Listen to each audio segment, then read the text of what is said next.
Welcome to this explainer. Today, we're diving into the incredible evolution of the Indian rupee. We're going to look at this history like a series of major tech upgrades and how we actually exchange value. I mean, think about it. We went from trading literal livestock to just swiping on our screens. But how did we get here? Well, it's all about the physical money that paved the way, so let's get right into it. So, what did we actually use to buy things before money even existed? To really grasp our modern economy, we have to imagine the absolute headache of trade back then. In a pure barter system, you needed what economists call a double coincidence of wants. Basically, if you had an extra bag of grain but you really needed a cow, you had to find someone with the exact opposite problem. It was like a crazy matching game, and honestly, it severely limited how much an economy could grow because you were totally reliant on matching physical needs at the exact same time. That brings us to Section 1, the era of barter, System 1.0. Moving literal commodities around, like herds of cattle, was obviously a logistical nightmare for long-distance trade. Society had to adapt. First, they tried using unmarked pieces of gold and silver. Better, right? But then you had to constantly weigh them and check their purity. Total hassle. The real breakthrough, our System 1.0, finally dropped in the 6th century BCE. The ancient Indian states, known as the Mahajanapadas, started stamping specific symbols right onto silver pieces. That little punch mark was an absolute game changer. It acted as an official institutional guarantee of value, which meant no more hauling around a heavy scale.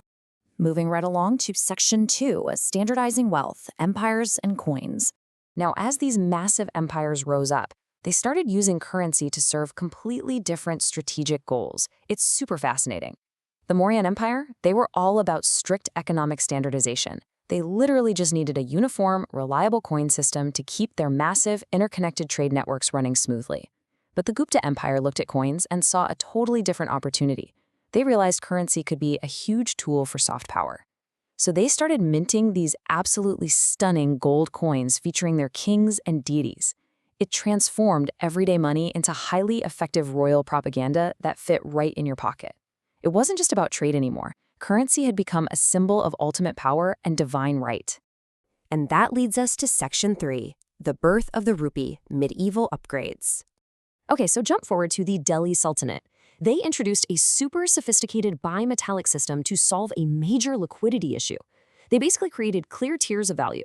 You had the silver tanka for your big, high-value commerce, and the copper jital for your everyday microtransactions. It created this incredibly flexible, layered economy. Later on, the Mughal Empire inherited this exact structure and refined it even further, drastically improving the precision of their minting to build a really robust financial ecosystem. And guys, this era gives us a massive, massive milestone. Under the rule of Sher Shah Suri in the 16th century, a highly standardized silver coin hit the market. And guess what he named it? The rupee. It comes directly from the Sanskrit word rupiah, which literally means silver coin. That one specific economic reform was so incredibly successful that every single time you say the word rupee today, you are directly representing medieval Indian policy. How cool is that? All right, Section 4, British rule and the paper revolution. So as the economy kept scaling up, the sheer weight of all these physical metals became an absolute logistical nightmare for nationwide commerce. Can you imagine carrying around sacks of silver for a big purchase? The British East India Company initially tried just issuing uniform coins, but the ultimate upgrade meant ditching heavy metals entirely. By 1861, official paper currency was introduced under British rule, making wealth super portable. Then, following independence in 1947, a newly sovereign India took the reins of this paper system, and by 1950, they were proudly issuing their own independent coins and notes. Which brings us to our final era, Section 5, the modern Indian rupee. Now, here is a really surprising fact. Despite thousands of years of commerce, literally going from trading cattle to Sher Shah Suri's silver rupiah all the way to British paper notes, a dedicated, globally recognized symbol for the rupee didn't actually exist until the year 2010. 2010! It's an amazingly recent modern finishing touch on what is fundamentally a deeply ancient legacy. Today, our physical system is governed entirely by the Reserve Bank of India, and it is a vast, carefully calibrated machine designed to handle the daily micro and macro needs of over 1 billion people.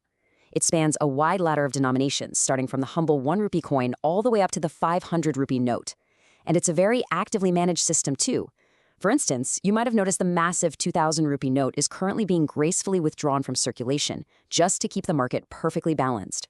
So, as we wrap up this explainer, we've watched the technology of value systematically upgrade from livestock to stamped silver to lightweight paper. But it leaves us with one lingering question. With the massive surge in digital infrastructure like UPI happening right now, are physical notes the next medium to just disappear entirely? What do you think the next ultimate system upgrade is going to look like?